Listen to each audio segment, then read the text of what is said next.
I'm Alex, he's Jim, and this is the Charging Status EV podcast. Howdy, Jim. Howdy. That's very southwest US of you. I thought I'd do sort of try something different. There we go. Howdy, partner. How are you doing? Yeah, I'm all right, mate. How are you? Yeah. You're back from China. Yeah, so the last episode we published went out a little bit later than I was hoping for.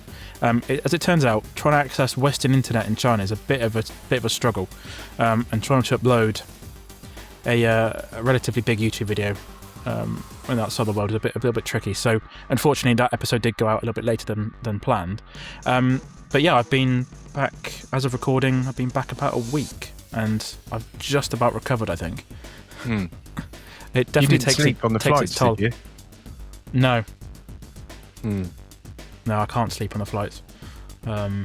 See, I can't on a normal flight, but when I went to China, I could because I had a bed, and you also had a bed. I did. Yeah. I actually slept better on that bed on the plane than I do in my actual bed at home, I'd say. Wow. Yeah. There we go. Yeah, as we discussed last time, I went to China for around a week, roughly. You lose a day either end just because of the travelling. But I went out with Cherry, who, for those who don't know, do a motor in Jaecoo in the UK. Lepas is coming soon. And that was one of the reasons I went out, was to drive the new Lepas L8, which was a very late pre-production unit, which was quite fun. So Nice. Nice. Yeah, so I went to the brand launch of Lepas in Milan, and I don't know. I mean, they look fine and everything, but I was a little bit underwhelmed. And this leads me on to something. We're obviously going to talk about Beijing Motor Show or Auto China soon, but this leads me on to one observation that I'm becoming quite frustrated by. And that's, I mean, we from Cherry now, we've got Cherry, we've got a Moda, we've got Jaecoo, and we're going to have Lepas. And 100% of the vehicles are SUVs right now. And I feel they're at the point where they're going to start taking customers from themselves. I know they try and get over that by not sharing premises, so every brand has got its own front door essentially. Yep. But there's so much cool stuff in China, and we should be getting more of that cool stuff because we've got enough Chinese SUVs. I've just had the Xpeng G6. I've just had the Geely EX5, and we just need something different. Do you agree or not? I do agree. It's becoming a little bit, like, I know SUVs are selling well in the UK, but that might be to do with because that's all that's available, sort of thing. Like if you're only going to sell what you've got for sale. It is a bit boring, to be honest. I mean, we just got SUVs. We want some, like when I went out there, we saw loads of cool saloons. I mean, Cherry have got some amazing saloon cars for sale. They got some hatchbacks as well. So have all the other brands. I don't know why they haven't brought all these exciting models over. Maybe it's going to come at some point, but it seems a little bit slow to get here, if that makes sense. One of those reasons for us not getting some of that stuff, I think, is the Huawei issue, because lots of the cars have got Huawei hardware, software, and we don't particularly like that over here. No, there's a lot of restrictions. But it's definitely time for things to be mixed up. I've seen that same driver information display with the big bezel that's about that tall in I don't know how many brands of cars now. It was in the Geely. I think it was in the Xpeng, but I can't quite remember now because that was a few weeks ago. Possibly. It's possibly in Lepas. It's in some of the Lepas models, yeah. It's in some BYDs. you know, and every one of the plug-in hybrids, 1.5 with the same size battery, around about 50 to 55 as the all-electric range, etc. I think it's time they mix things up a bit. I do agree. Yeah. Yeah, and not that I'm not. By the way, I've been pretty impressed by most of the Chinese cars I've driven, but Oh, it yeah. becomes less so every time you get in one that feels like the last one. Yeah, they do become a little bit samey with the same big screen, the same driver's display, not many buttons. It just becomes a little bit copy and paste. I do see what you mean. Yeah. Having said that, I think the best one I've driven so far is the Motor 7, which wasn't that long ago. Oh, I did like that one. Yeah, yeah, yeah. But I think that's just that evolutionary thing. But still, Yeah. I wouldn't have been upset if it had a different driver information display, for example. Good point. Yeah. Just before we get on to the Beijing Auto Show, just to take us away from China for a moment, just going to talk about the Peugeot 408. Okay. So at the time of recording, the embargo's just lifted on that today. So my video is live. Not for you yet, Alex. Oh, actually, it is for you because you're a channel member, so you'll get to see it I now. am. But it I'll goes have a look. at 4 p.m. this afternoon. I'm in the plug-in hybrid in that, but having spoken to lots of people that drove the battery electric version of it on the same day, they had lots of the same things to say about that as with the plug-in hybrid. And I spoke to a couple of people that had driven both, and that's a lovely thing. Like, it's really nice and refined, really quiet cabin. There's quite a lot to like about that. And, you know, Stellantis is not necessarily my first thought when I think of where would be a good place to go to get an electric vehicle. And I think they haven't got a big battery version of it yet. So it's about 280 miles WLTP, which for a car of its kind, it is sort of a grand tourer.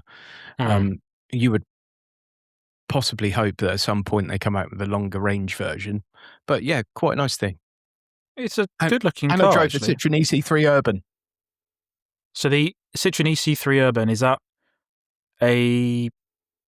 So Citroen EC3 Lite, basically. So the essentially the same car as the EC3, but it's got a small battery. Okay. It can only slow charge. You can pay an extra 440 quid, and it can then charge to a whopping 30 kilowatt. So I see. yeah, but it probably drives better than the standard EC3. And Right. I did that one with Chris from Totally EV, and I mean we did quite a lot of motorway miles in our test drive with that, and then drove down the side of a mountain and thought we were going to die. Then drove back up the mountain and thought we were going to die. But we did quite a lot of motorway miles in a car that's really not designed for the motorway, and we were getting over the WLTP figure. So it's supposed to do 130. It was a lovely day. You know, we were in the south of France. It wasn't terrible. But I think I worked out we were going to get something like 144, which I thought was pretty impressive. Yeah, definitely. Yeah, agreed. Yeah. That Peugeot looks a good-looking car, actually. And it's really good looking. Yeah. It could almost have a different badge on it, and you wouldn't really question it. I think I might have said that in the video, actually. Oh, right. I think I said if this had a premium German brand on the steering wheel, you wouldn't be surprised. Yeah, and that Citroen. So I saw you a few months ago, and you were driving a Citroen EC3. Is that? I think it was a 7-seater version. Aircross. Got you. Yeah. Got you. Which is the Vauxhall Frontera. Yes. And, yeah. I mean, it's not a bad-looking car. The steering wheel's quite unique inside. It was all right, actually. Yeah. Doesn't look too bad. Yeah, it was all right. There we go. Okay. Headline for stuff. The review. It was all right. Yeah. Brilliant. So, China, tell us. For one thing, what did you eat? We need to know that. No Greg's there, and probably no food that you would expect to be eaten by either a long-distance lorry driver or a 6-year-old. So, what did you do without your happy faces and your turkey Twizzlers and your Greg's sausage rolls? I don't know about you when you went, but we stayed at international hotels, so a lot of the Yeah. breakfast items were fairly recognisable. I mean, eggs and bacon and all that sort of stuff. But we went out for one of the meals was like dumplings with soup inside, so it was actually quite nice. Sort of you bite a hole in it and suck all the soup out, and then you eat it. So that's quite tasty. Yeah, lots of food like that really. There was one of the days there was some interesting meat that was smoked chicken, which tasted a bit weird. Didn't look quite right in my opinion, but to be honest, lots of the food is very normal. So yeah, it Did you was see quite a nice. dog restaurant or not? No, thankfully not. I actually did. It was hideous. Yeah, Not absolutely surprised. hideous. Yeah, I mean, we stayed in like a Chinese hotel, but they'd done the international breakfast to a degree. Like there were some eggs, but I mean, they didn't look particularly appetizing. But there were also like boiled eggs in tea soup, and there were these things that looked like donuts, and I thought, oh, that would be all right. And I had sugar on it. I picked it up, and it said contains pork. Yeah. And then like little mini croissants. I got one of those and some jam, bit into it. It was just pure salt. Nice. And then there was the infamous duck's blood tofu. Which that was an odd one for me. You know, what is it? Tofu? You know, vegetarian, vegan, or duck's blood? Yeah. No, so breakfast was probably a bit of a challenge, but okay. Yeah, a lot of the food we had was really good actually over there. But you definitely need to know what you're eating before you eat it. Yeah, I said a lot of the stuff we ate was very normal. I mean, on the very last day, we went to one of these restaurants which has like an oven in the middle of, or barbecue in the middle of the table with like an extractor fan. So there's a lot of like gorgeous beef and pork and that sort of stuff. So you cook it yourself, and that was beautiful. To be fair, lots of spices, but it was fairly normal. And then I cleansed my palate on the way out with a McDonald's breakfast. So nice, sorted, sorted. Good. Yeah, I'm glad you got some proper food. Yeah, well, actually, it's better than our McDonald's, to be honest. Yeah, I know, exactly. Yeah.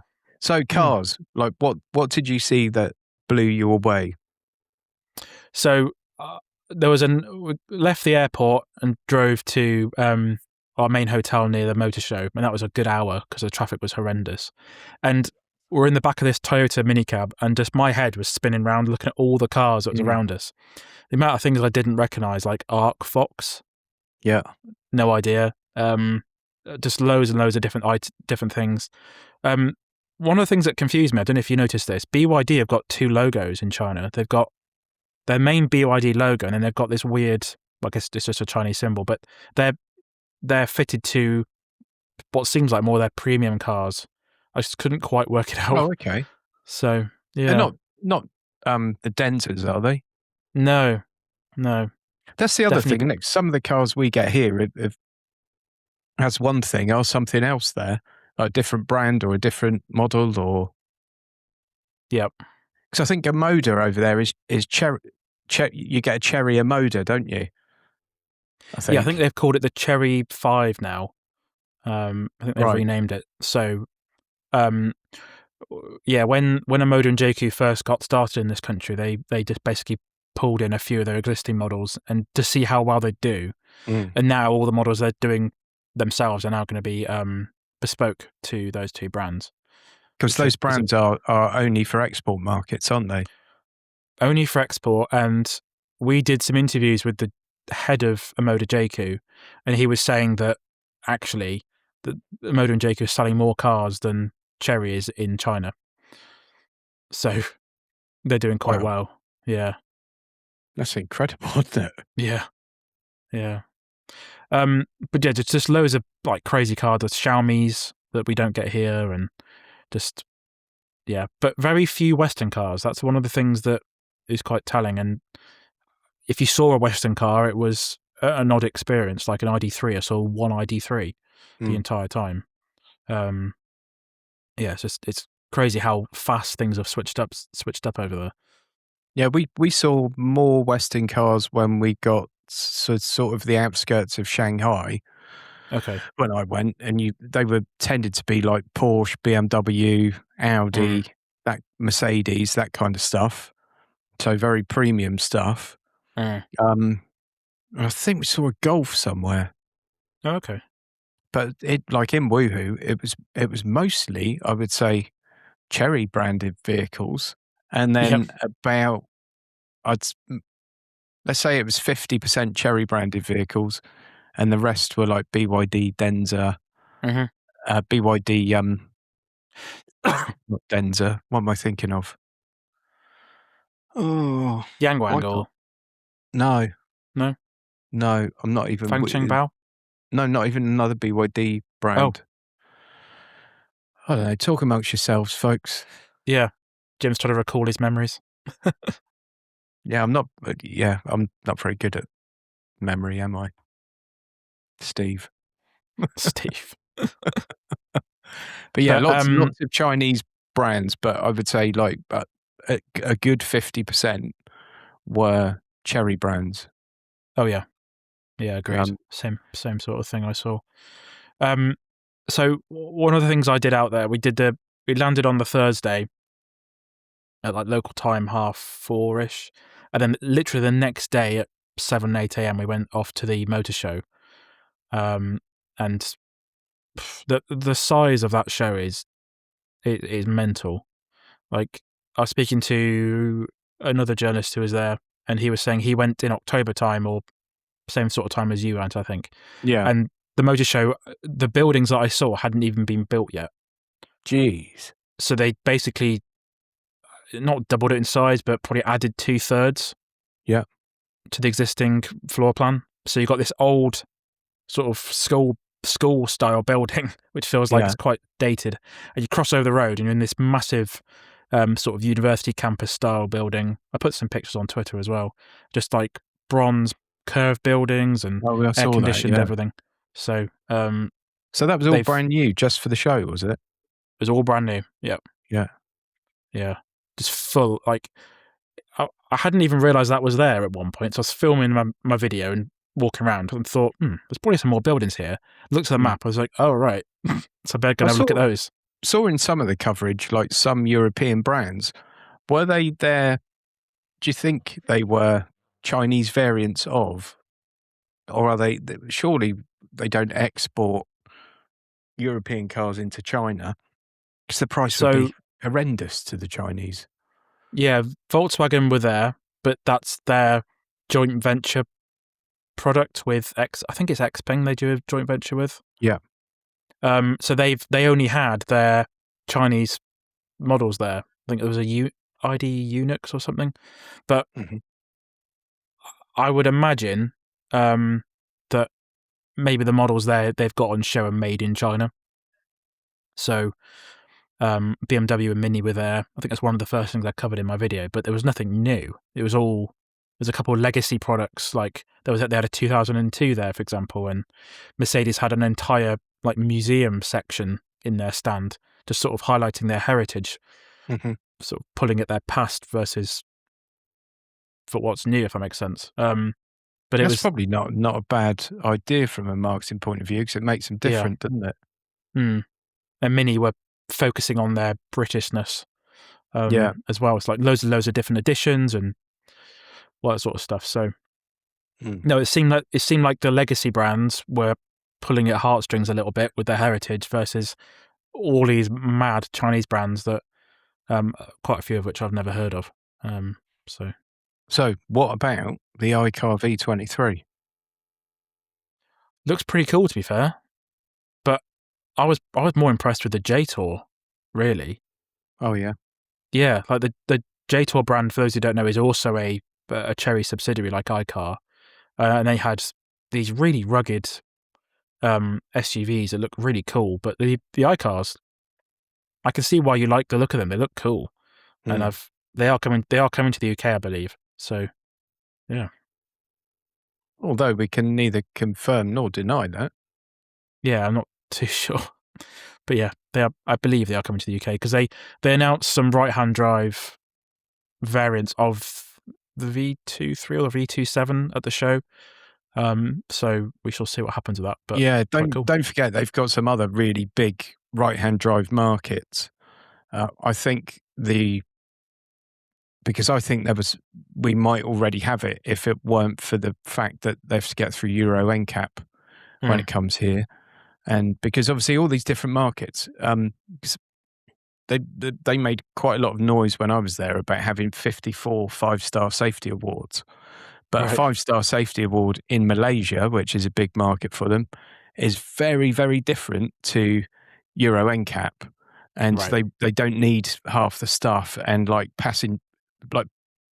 it might be that passenger safety is a factor, but pedestrians not. And in another market, it might be pedestrians a factor, but passengers not. And it's I'd imagine that compliance piece must be huge for them. They must have so many staff that just work on that, and then every change you have to make for every market.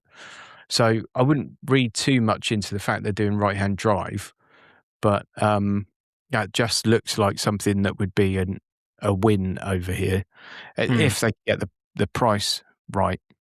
Yes, that's having the main factored in thing. all the changes they need to do for us. But yeah, the show Cherry had one building to themselves. So they had the entire Cherry stand, all of their brands, and then it was mad. I'm guessing BYD would have done as well, had an entire building and site. BYD had their own building pretty much with all their brands. I put it in the walk around video, which I'll link in the show notes, but BYD had their flash charging demonstration. So they had these cars. I think one was a Fangchang Bao 3 and one was a Denza Z9 GT. They had it in a minus 31 degree fridge, basically, or freezer, showing how fast it could charge even at those temperatures. But yeah, mad. Absolutely mad. Very cool. I like that video, by the way. That was good. Oh, cheers. Thank you. It's the video I would have made if I'd have gone. Borrowed some of your stylistic. You borrowed some of my catchphrases as well. There's so many people. There weren't enough knob jokes though. That's the only thing. No, I'm too mature for that. Yeah. I'm sorry, but if I go to a car show and there's an engine called a big stroker, that is going to get a comment. No, it just of course. It has to. I don't have the ability not to comment. So, yeah. There we go. Yeah. But I wish we had more time at that show because I probably covered 60% of it. Yeah. And even then, the group we were with wanted to go. We had to ask for a bit more time, but just mental. That was the thing for me because obviously I had an invitation to go, but I was going to get an hour at the show, and I would only be allowed to speak about one brand. Yeah. And I know that at some point it would have been you can only say nice things and all that kind of stuff, which is why I didn't go. But having seen like what I saw of your trip and some friends went on the Geely trip, I mean they looked amazing. And but I'd love to go and just spend like 3 days at the car show. Oh yeah, that'd be great. Yeah. Maybe we'll do that one day. We'll get a sponsor and just go and spend 3 days at the car show and then come home again. That'd be great because you could easily spend. I just had to gloss over stuff quickly because it was. I knew I was running out of time. You'd have me there to translate as well. So yeah, that's true. With my amazing command of Mandarin. Yeah. But. So Cherry had their press conference as well. The show was like 2 p.m. I think in the afternoon. They announced a Tiggo V, which I don't know if it's going to be exported, but it's a humongous SUV, but it can be a pickup truck as well. So it's like a that will possibly be a deli van, will it? I don't know. Not really sure because they've got Jaecoo have a pickup truck underneath their brand already, so I'm not really sure what the plan is with that. But Maybe they'll pick and choose what they want for daily van. Hmm. But Interesting. Yeah. And literally, as soon as we got back from the motor show, me and Jordan from Auto Express, we went straight to a different hotel to meet with the La Paz road trip people, and then we spent 2 days on the road driving from Wuxi, which is sort of 4 hours south of Beijing on the train. Then we drove to Chery's headquarters in Wuhu. So, did you go in any Chinese service stations? We didn't. No, we stopped at one fuel station for toilet break, but we didn't really have time to do anything else other than that. Oh, that's a shame. I know. Yeah, I like a Chinese service station. I like service stations of the world. I'm always intrigued by service stations. Just like here, you've got what, Moto and a Road Chef. Road Chef. Is it Road Chef still? I think so. Yeah. Yeah, and they're all the same, aren't they? Where They're like boring. you go to one in France, and there's like an artisan bakery in it, and it's lovely. Yeah, just really random things. So yeah, my love of service stations. I'm going to write a book one day. Service stations of the world. Do it. It'd be great. Yeah, I think it'd be a big seller. Yeah. Well, when I went to Germany last year and drove, I enjoyed stopping at different service stations when we did, just because it's just interesting to see what they've got. The only thing, but like some of the European ones, you have to pay to use the toilet, don't you? Oh yeah, that's true. And I then feel shortchanged if I only need a wee. Like if I'm paying, I want to get my money's worth, so to speak. That's extra. That is. That's £2. Yeah. Oh, is it? Yeah. Well, I'm just spending a penny. But you get a little voucher code, and you can use that in the store. So I just got some chocolate. So right, okay. I got some sort of money out of it. So yeah. But yeah, there we go. La Paz. So, for those who not really sure what it is, it's a bit confusing because, as you were saying earlier, it's a little bit similar. But when we're speaking to some of the staff, they're targeting Volvo. That's their main competitor for those vehicles. The first one would be the one I drove, and there's a video out that I published while I was there called the L8. So it's the same wheelbase as the Tiggo 9, which we reviewed last year. It's a 7-seater, whereas this is a 5-seater, so they've made the rear legroom a bit better, which it is massive. It's a really big car, and the boot's humongous. Just the amount of space. But it doesn't. I think it's got potential, but I think people might be a bit confused where it sits, if they even know or care that it's part of Chery. That's one of the things I was trying to work out in my head. Like, how many people do know or care? Yeah. And if you're just walking in, I suppose, in fairness to them, if you just see this brand, Le Pas, written in the Porsche typeface, and you walk through the door and you know nothing about it, and you just think, oh, this is a nice car. Mm-hmm. And maybe that's that. But then how many of those buyers are going to drop that much money on a car when they don't know anything about it? I don't know. I suppose people have bought Jaekoos in their tens of thousands without probably knowing much about it. Yeah, but we don't know how much La Paz is going to charge for this L8 though. No, and there was a lot. I mean, obviously nothing was revealed on that thing I went to in Milan, but they said premium about 8,000 times, which makes me think they're going to charge quite a bit more for it. And they might just think we've sold so many Jaekoos at this price. And Jaecoo is a slightly different one because they've really taken the styling cues from elsewhere, hadn't they? Yes. Yeah. And it would be easier, I think, for them to say, well, we've been making cars since blah, blah, blah, blah, blah.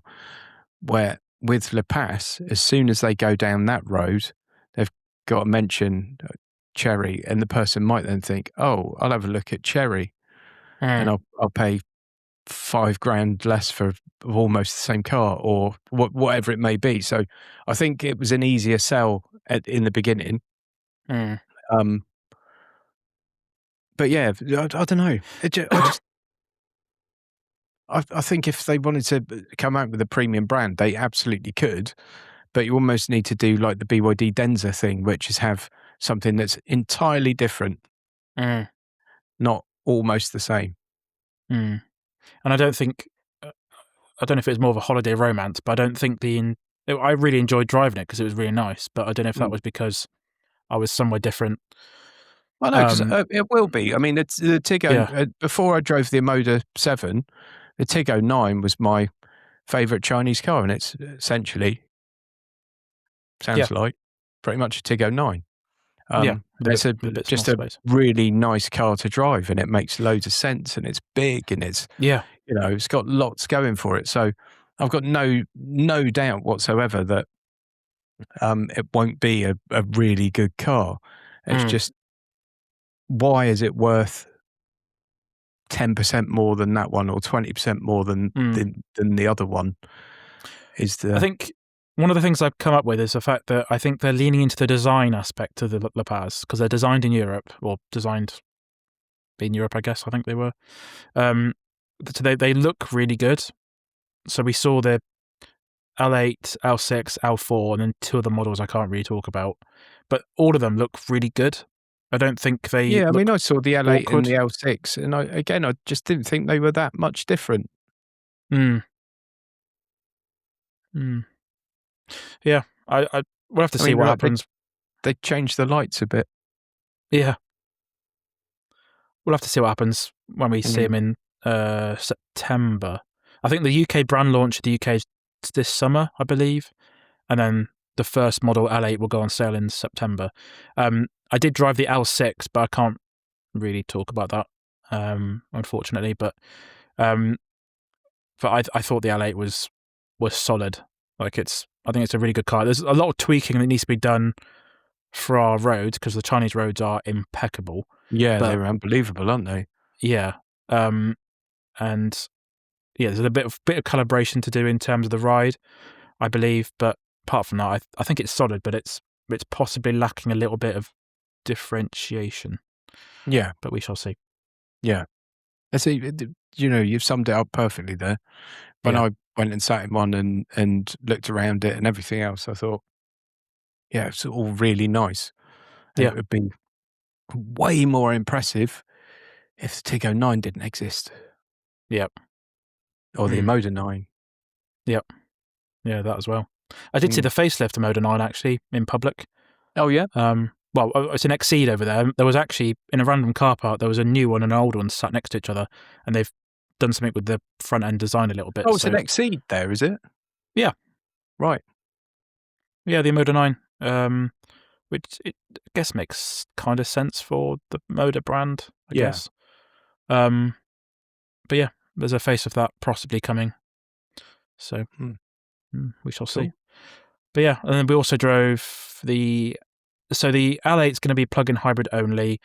The L6 will be EV and plug-in hybrid, and then the L4 will be, I think, EV only for the UK. There is a plug-in hybrid version available, but I'm not sure at this stage. The L4 EV I drove very briefly for like 2 minutes on a little car park that you did as Yeah. well. So really quickly up to one end, brake hard, turn round, and that's it really. But that one's weird. So do you remember in the Dolphin Surf, the driver display, it wasn't a proper display, it was more dot matrix. Don't know if you remember that. I can't actually. It had some I was only in it the had car some for sort of about 12 minutes, I think, so yeah, a lot of the things on the screen were sort of segmented numbers. Oh, yeah, Old I do remember that. Yeah, so the L4 had that on its driver's display, and I thought that didn't quite work. As Mm. in, if the Paz is going to be a bit more high end, Premium, yeah. I don't know. I didn't quite think that fitted. Mm. Um, that I don't know what they're going to price that at, but it didn't quite work in my opinion. But all three cars, the interiors are basically the same. Mm. They're very similar. So Which is, like, very, very good. yeah, Yeah. It's also very good in some of the other ones. yeah. Mm. But yeah, no. So my very quick review of the L8's out now. But I think we'll just have to wait to see what they do. I think it's got potential, but it needs some sort of solid direction, I think. But yeah. Yeah, just I don't know. As I said at the start of this, it would just be nice to see some new Chinese stuff that is new, because like what we've seen so far is 10% of what's out there, and Oh yeah. some of the stuff is amazing. Like the Luxy brand, like some of Oh, I those know. cars are so nice. And Denza, Xiaomi, what's the other one I'm thinking of that we're getting very soon? Oh Zeekr. yes, There you go. Zeekr.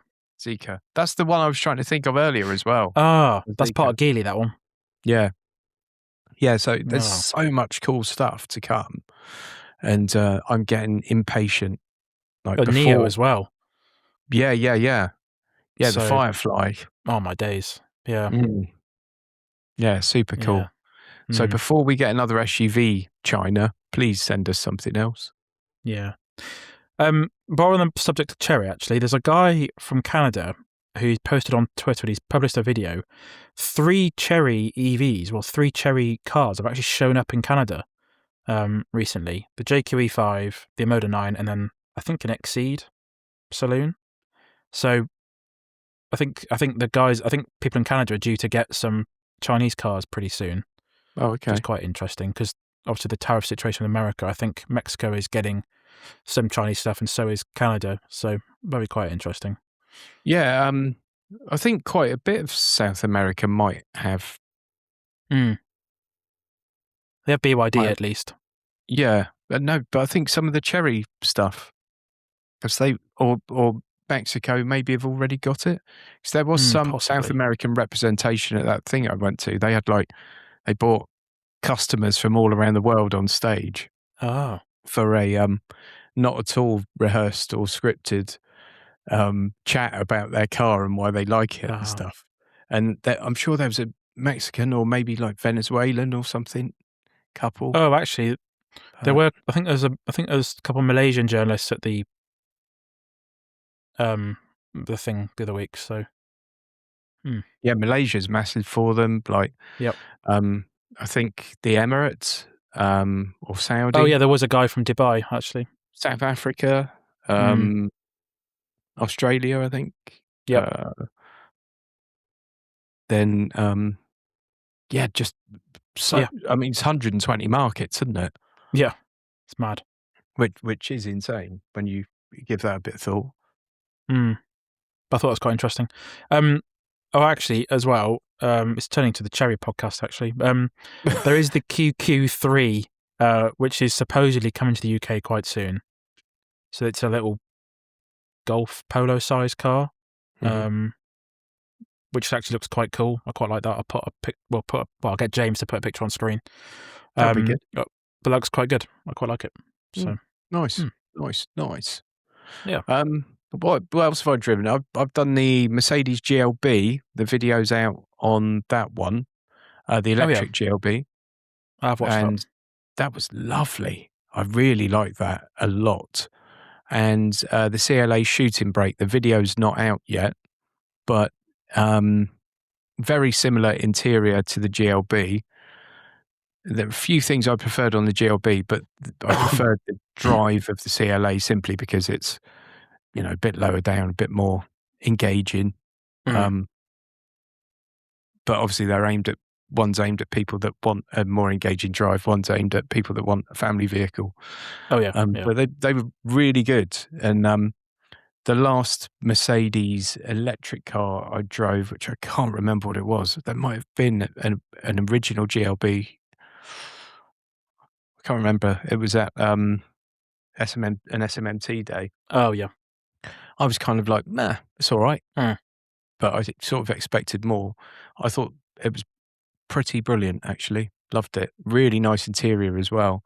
And actually, when you compare the pricing of it to that Audi A6 e-tron I had recently, it looks like a bargain at only 60 grand or whatever it was, in the one I tested, and the interior and stuff was way better. In fairness, do you not think in Mercedes, it's difficult to tell from the photo, the video, but that a lot of their interior designer has that very flat dashboard. Do you not think that looks a bit strange? I haven't really sat in one in person yet, but I mean, I just really liked it. So fair enough. Yeah, I need to have a look at one. But yeah, nice. I haven't been driving anything different since we last did a podcast. So, but I've got, as I said, I've got the Geely EX5 arriving tomorrow. So mine went back yesterday. Right. So video on that coming soon. Check out the massaging seats, by the way. Oh, nice. And then have we talked about the Aeon on the podcast? I can't remember if we have. We probably haven't, actually. No, we haven't. Are we not? Okay. Oh, I don't know. I'm just looking at my calendar. We possibly have, but okay. If not, we've both got videos out, haven't we? Yeah. Oh, actually, I did drive the Jaecoo 8 a couple of days before I went to China, actually. Oh, yeah. You were doing that while I was in Milan. Yeah. How was it? I thought it was really good. Yeah. Is a video for that out yet? I think it is. Yeah, it is. What's weird is, so that car comes in either a 6-seat or 7-seat version. And if I reviewed the 6-seat versions, there's 2 seats in the middle. Those 2 seats don't fold. So if you want to get in the back, you've got to squeeze your butt through the 2 seats to get in, and it's a bit awkward. Oh, really? Yeah. They don't turn or anything, or they don't spin. No. Can you slide them forward? I did check with the team, and they said, yeah, that's how it is. So can they slide forward, or are they fixed? They can, but it still doesn't make much of a difference. No. Really. Yeah. And I thought that like I didn't sit in the 7-seat version, but I thought the legroom in the second row in its furthest back position was a bit limited. Right. Like it was fine, but I just didn't think it was as good as it should be, because they said that the 6-seat variant is more of a chauffeur vehicle, right, versus the 7-seat. Yeah, but which makes sense. They're not expecting to sell many of the 6-seat. I think they said 10% of them will end up being that car. So yeah. But yeah, I thought it was good. It's rapid. I think it's got 420 horsepower. Jeez. It is really quick. There's a bit of delay when you put your accelerator down, but once give it 3 seconds and it just takes off so quick. Nice. I'm not in love with the front end on it. It's all right, isn't it? I mean, it's not that dissimilar to the Jaecoo 7, I suppose, but they've rounded it off a bit, haven't they? And I think the Jaecoo looks better. The 7 looks better because it's a bit boxier, a bit squarer. The infotainment system in the 5 and the 7 is a big square screen, really high res, really quite nice to use. Whereas because the Jaecoo 8 is essentially a Tiggo 9, an older Tiggo 9 in China, the screens are the same as the Tiggo 7. So it's an older infotainment system, doesn't quite feel as premium as the 7 does. So that's a bit unfortunate. That is unfortunate. Yeah. How odd. I know. Do you think if you're making it, you're making changes specifically for the UK, which they have to? Yeah. Stick the latest infotainment screen in, maybe. But yeah, and that meant the driver's display was very big, and the steering wheel blocked some of it at times. But it's very comfortable. It's, as I said, really quick, comfy. It's, if you don't use that third row of seats, the boot's huge. But yeah, I think it's a decent car. One thing I quite like is there's no optional extras. There's one trim level for each of the 7 or 6 seats, and that's it. The only option extra is the colour and the alloys, so you get a lot of kit as standard. It's about 45 grand. So it's not cheap, but you get a lot of car for your money.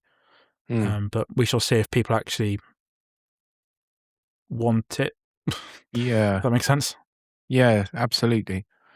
Yeah. And still, you've got the Tiggo 9 and the Moda 7 and the Moda 9. Like, there's a lot of good cars, even from that brand. We're not sponsored by Chery, by the way.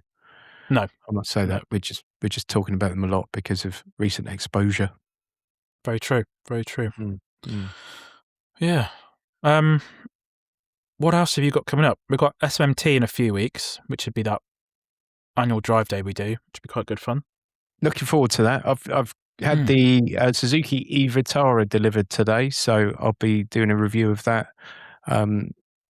probably early next week, I would imagine. And nice. Not sure when that will come out. I've still got to release that Mercedes CLA video as well, but I'm trying to have a few things in stock for when I'm sort of really busy and stuff at the moment.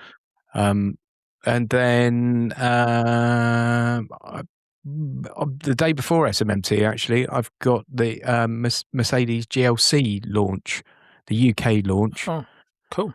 And then I think like a week or two after that, we've got BYD Atto 2, haven't we?